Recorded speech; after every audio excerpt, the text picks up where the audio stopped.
கிறிஸ்துவுக்குள் அன்பானவர்களே, ஆண்டவரும் இரட்சகருமாகிய இயேசு கிறிஸ்துவின் நேற்று நாமத்தில் அன்பான வாழ்த்துக்கள். நாம் நேற்றைய தினம் தொடர்ச்சியாக தியானித்து வருகிறது. நாம் குழந்தைகளாய் இருக்க வேண்டுமா அல்லது வளர்ந்தவர்களாய் இருக்க வேண்டுமா? அதனால் அந்த தலைப்பில் நேற்றைய பார்த்தது, நாம் குழந்தைகள் எப்படி இருக்கு.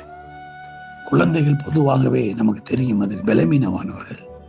அவருடைய சிந்தனை, பேச்சு, செயல்பாடு எல்லாமே வேறுபாடு. அவர்கள் இலகுவில் பாதிக்கப்படக்கூடியவர்கள். ஆகவே அப்படிப்பட்ட நிலைமையில இருக்கிற அந்த குழந்தை தன்மை நம்மளுக்குள்ளே இருக்கக்கூடாது என்று வேதம் எங்களுக்கு கற்றுக் கொடுக்கிறது. எபேசியர் 4வது அதிகாரம் 16வது வசனத்தை நாங்கள் வாசிப்போம்.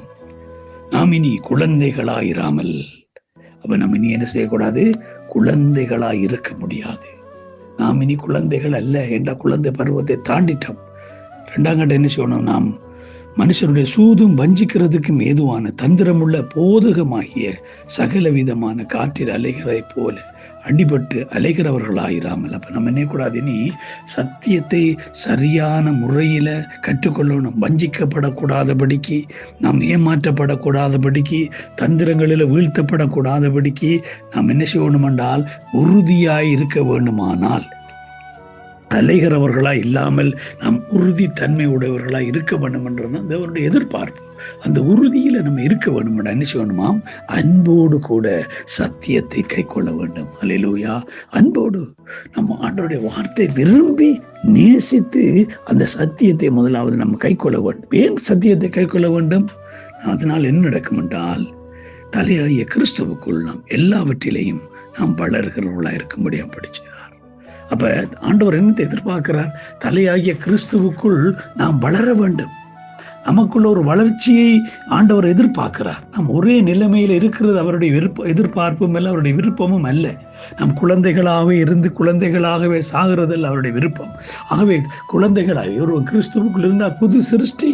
ஆகவே புது சிருஷ்டி அடைந்த காலத்துல நாம் குழந்தைகளை போல இருந்தோம். இப்போ நாம் என்ன செய்ய போறோம்? குழந்தைகள் அல்ல. நாம் வளர வேண்டும். நாம் வளர வேண்டுமானால் சத்தியத்தை கை கொள்ளும் பொழுது நாம் கிறிஸ்துவாகிய அந்த அந்த தலையாகிய கிறிஸ்துவாகிய அவருக்குள் நாம் என்ன செய்யணும்? எல்லாவற்றிலும் வளர்கிறவர்கள். எல்லாவற்றிலும் ஒரு முழுமையான வளர்ச்சியை ஆண்டவர் நம்மிடத்தில் எதிர்பார்க்கிறார்.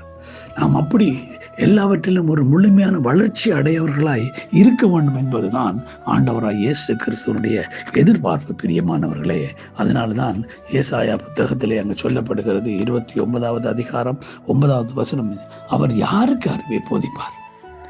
யாருக்கு உபதேசத்தை உணர்த்துவார்? பால் மறந்தவர்களும் முலை மறக்க பண்ணப்பட்டவர்களுமே. அப்ப பால் குடிக்கிறவனால என்ன செய்ய முடியாது? பலமான ஆகாரத்தை உண்ண முடியாது, சத்தியத்தை அறிய முடியாது, சத்தியத்தை கை கொள்ள முடியாது.